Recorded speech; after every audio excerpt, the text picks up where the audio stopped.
Hi everyone, so in this video we look at the next subtopic 3.2 Ohm's law and resistivity. So we look at the definition of Ohm's law first. Okay, so Ohm's law states that the potential difference V across a metallic conductor is proportional to the current flowing through it if its temperature is constant. Or by formula we know that Ohm's law is V is equal to IR, so meaning that when V increase, I will increase as well.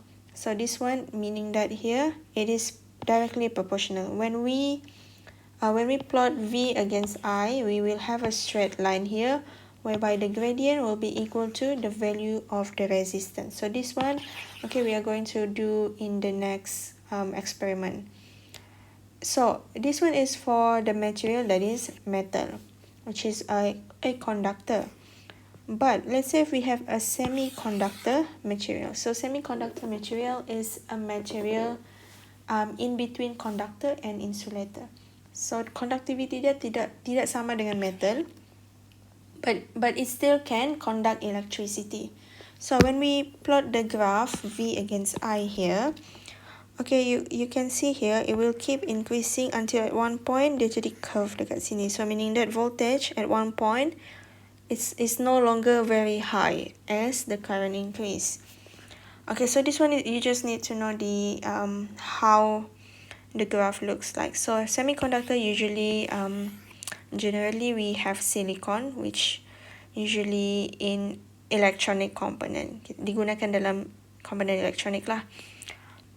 Okay, so just remember Ohm's law states that V is equal to IR here.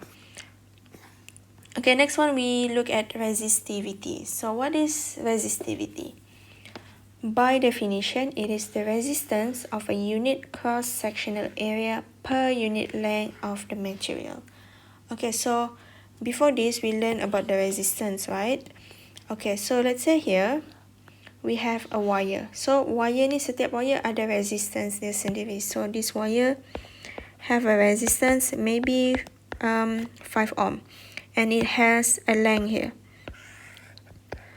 Okay, length of L. Kita letak L sajalah. So let's say this the same wire, but we double the length. Now the length is 2L. So when we double the length, what happened to the resistance?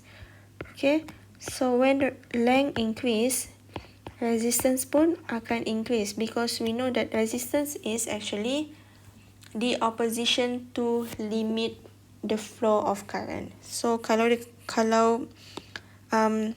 wire ni pendek je, maksudnya current tu hanya travel daripada sini ke sini, cepatlah dia sebab dia punya length is shorter.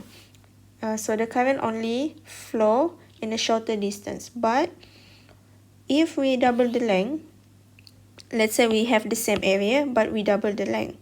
So for the current to travel from here to the end, okay, dia mengambil masa yang lebih lama. So meaning that resistance akan lebih tinggi, dia akan lebih limitkan the flow of current tu. Okay, so kesimpulannya dekat sini, resistance is directly proportional to the length. Okay, let's say we have the same wire. Okay, still the same wire, but the area is now different. So this wire has a larger area, but the length is still the same. Okay, length masih sama 2L, but area increase here. So when area increase, okay, so lebih banyak space untuk current to travel, meaning that resistance pun akan rendah. So resistance dia tidak dapat limit lagi the flow of current, so resistance lebih rendah, meaning that here, okay, resistance is inversely proportional to the area. So that one is for resistance. But resistivity adalah value, constant value actually. It is a constant value. Let's say we compare the aluminium with the copper.